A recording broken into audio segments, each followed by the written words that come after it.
जय श्री महाकाल। समस्त भक्तों को हमारे YouTube चैनल में आप समस्त भक्तों का हार्दिक स्वागत है। आज हम फिर एक नए वीडियो के साथ उपस्थित हुए हैं। आज का हमारा विषय है पूजा पाठ करते हुए जब कुछ समय व्यतीत हो जाता है, तब एक ऐसा समय हमारे सामने उपस्थित होता है कि हमारे कुछ अंगों में हमेशा हल्का हल्का दर्द बना रहता है। आज हम यही इस वीडियो में जानेंगे। प्यारे मित्रों, चलिए हम वीडियो को शुरू करते हैं। उससे पहले आप समस्त भक्तों से निवेदन है, कृपया हमारे चैनल पर पहली बार आए हैं तो चैनल को सब्सक्राइब कर लें एवं बेल आइकन की बटन को दबाकर ऑल पर सेट कर लें। तो चलिए जानते हैं। जब हम किसी भी देवता का पूजन पाठ या साधना करते हैं तो एक समय ऐसा आता है कि पूजा पाठ साधना करते करते एक ऐसा समय आ जाता है जब उस देवता की शक्तियां आपके अंदर प्रवेश करने लगती हैं, या यूं कहें कि आपकी ऊर्जा इतनी बढ़ जाती है कि आप में अनेक शक्तियां जागृत होने लगती है। तब आपके शरीर के कुछ अंगों में दर्द होने लगता है। ये दर्द बहुत हल्का हल्का होता है, इतनी जोर नहीं होता कि आपको दवा लेना पड़े। ये बहुत ही हल्का होता है। तो भक्तों, आखिर ये दर्द क्यों होता है, इसका इलाज कैसे करना है और ऐसे दर्द होने पर आपके साथ आपके जीवन में क्या क्या बदलाव होने लगता है। यदि आपके साथ भी ऐसा होता है तो वीडियो के अंत तक बन रहे। इस वीडियो में हम यही बात जानेंगे। प्रिय मित्रों, जब कोई आध्यात्मिक व्यक्ति पूजा पाठ करता है, किसी भी प्रकार की कोई साधन ही करता है, तब धीरे धीरे करके उसे व्यक्ति के अंदर असाधारण बदलाव आने लगता है। अगर आपके भी साथ ऐसी घटना घट रही है तो डरने की बिल्कुल भी आवश्यकता नहीं है, क्योंकि ऐसे दर्द कुछ समय बाद स्वतः ही ठीक हो जाता है, बंद हो जाता है। इसलिए किसी भी प्रकार से डरने की आवश्यकता नहीं होती है। तो चलिए जानते हैं वह कौन सा अंग है जहां पर दर्द होना संभव होता है और जहां पर कई लोगों के दर्द होना प्रारंभ हो जाता है जब किसी भी प्रकार की साधना करने लगते हैं। चलिए जानते हैं। वह पहला अंग है व्यक्ति का माथा। जब एक आध्यात्मिक व्यक्ति का आज्ञा चक्र जागृत हो जाता है या फिर उसके आज्ञा चक्र पर शक्तियां आकर बैठ जाती है, तब उस समय उस व्यक्ति के माथे में हल्का हल्का दर्द होना प्रारंभ हो जाता है। और कभी कभी ऐसा महसूस होता है कि जैसे कुछ रेंग रहा है या फिर चल रहा है।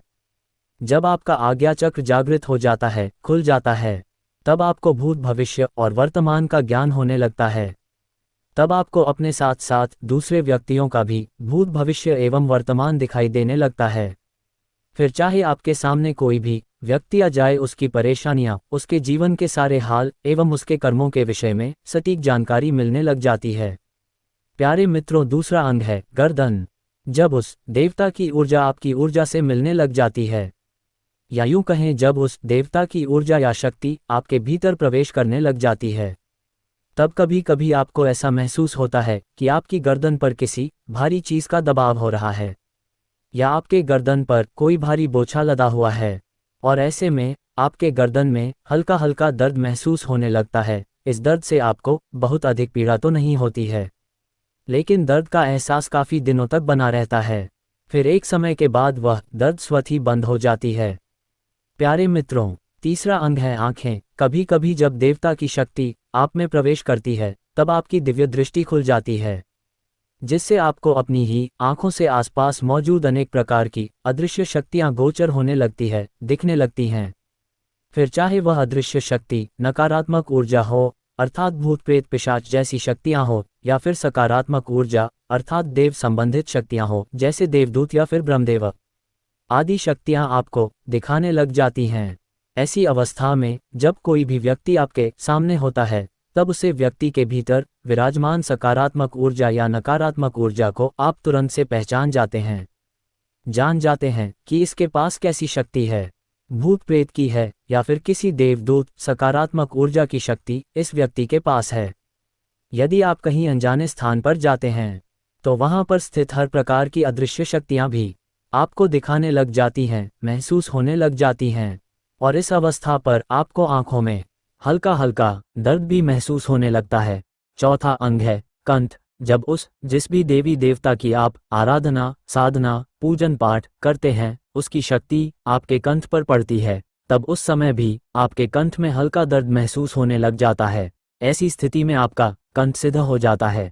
इस समय आप जिस भी व्यक्ति को जो कहते हैं उसका वह कार्य होने लगता है या वह वैसे करने लग जाता है जैसा आप कहते हैं। इस प्रकार से भी समझा जा सकता है कि हम वही चीज़ कहते हैं जो होने वाली होती है, वही बात हमारे कंठ से निकलती है। लेकिन यदि आपके साथ ऐसा होने लगे तो आपको सावधान रहने की आवश्यकता है कि आप अपने मुख से किसी को भी किसी भी प्रकार से अपशब्द ना कहे, नहीं तो आगे चलकर भारी नुकसान का सामना करना पड़ जाता है। यदि आपको ये शक्ति प्राप्त हो जाए तो आपको बहुत ही कम बोलना चाहिए, आवश्यकता पड़ने पर ही आपको बोलना चाहिए। अनर्गल बातें, बेवजह की बातें आपको कभी भी नहीं करनी चाहिए और ना कभी किसी के विषय में गलत शब्द ही बोलना चाहिए। प्यारे मित्रों, 5वां अंग है कान। जब देवता की शक्ति हमारे कान पर पड़ती है, उस देवता की ऊर्जा हमारे कान में विराजमान होती है, तब हमें कान में हल्का दर्द महसूस होने लगता है या फिर ऐसा लगता है जैसे कोई चीज़ पास से गुजर रही हो और सन सन की आवाज़ कानों में होने लगता है। ऐसी शक्ति जब आपको प्राप्त हो जाती है तो आपको आपके आसपास जो भी अदृश्य शक्तियाँ होती हैं उनकी आवाज़ सुनाई पड़ने लग जाती है, या कभी कभी कानों में जब देवता की ऊर्जा अधिक पड़ने लग जाती है तब हमें पशु पक्षियों की भी आवाज़ समझ में आने लग जाती है और अदृश्य देवताओं की भी आवाज़ हमें समझ में आने लगती है। कभी कभी आपने ऐसा महसूस किया होगा कि आपको किसी पायल की झनझनाहट की आवाज़ आती है या ऐसा महसूस होता है कोई व्यक्ति चल रहा है, उसके चलने की धमक की आवाज़ आने लग जाती है। आप ऐसी बातें भी सुनने में सक्षम हो जाते हैं जो कोई साधारण व्यक्ति नहीं सुन सकता है। और यह स्थिति कभी कभी ऐसी बन जाती है कि यदि आप किसी भी प्रश्न का उत्तर जानने का प्रयास करते हैं तो आपके कान में ऐसा महसूस होता है कि कोई शक्ति आपको उसे प्रश्न का उत्तर दे देती है। आपके प्रश्न का उत्तर मिल जाता है, लेकिन इस क्रिया के साथ ही साथ आपके कानों में हल्की सी दर्द बनी रहती है जो कि आपको महसूस होती है। प्यारे मित्रों, 6वां अंग है आपका कमर। एक समय ऐसा आता है कि आप साधना करते करते उस स्तर पर पहुंच जाते हैं जबकि आपकी कुंडली शक्ति जागृत होने लग जाती है। मूलाधार चक्र से आपकी ऊर्जा ऊपर उठने लगती है और अन्य चक्रों से होकर सहस्त्र चक्र तक पहुंचने की कोशिश करती हैं। तब आपको अनेक दिव्य अनुभव आने लग जाते हैं। हर एक चक्र जागृत होने के साथ ही आपको एक विशिष्ट दिव्य ज्ञान और शक्ति की प्राप्ति होने लगती है। मेरे प्यारे मित्रों, लेकिन कुंडलिनी जागरण एक बहुत ही कठिन विषय है जो सभी से संभव नहीं हो पाता है। प्यारे मित्रों, 7वां अंग है आपके हाथ। जब देवता की शक्ति आपके हाथों में प्रवेश करती है तब आपके हाथों में हल्का दर्द या झुनझुनाहट महसूस होने लगता है।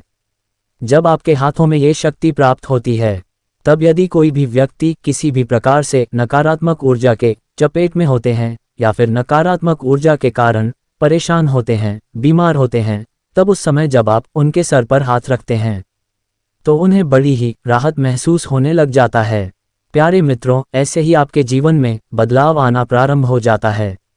लेकिन जब कभी भी ऐसी कोई भी शक्ति आपको मिले तो आपको इसका सही और सदुपयोग करना चाहिए। इसका कभी भी गलत इस्तेमाल नहीं करना चाहिए, नहीं तो भारी नुकसान का सामना करना पड़ जाता है और यह शक्तियां भी धीरे धीरे करके क्षीण हो जाती हैं, खत्म हो जाती हैं। प्यारे मित्रों, अगर यह जानकारी आप लोगों को अच्छी लगी है तो कृपया करके एक लाइक अवश्य करें और कमेंट में जय श्री महाकाल अवश्य ही लिखें। तो फिर मिलते हैं एक नए वीडियो के साथ। तब तक के लिए समस्त भक्तों मित्रों को मेरा प्यार भरा जय श्री महाकाल।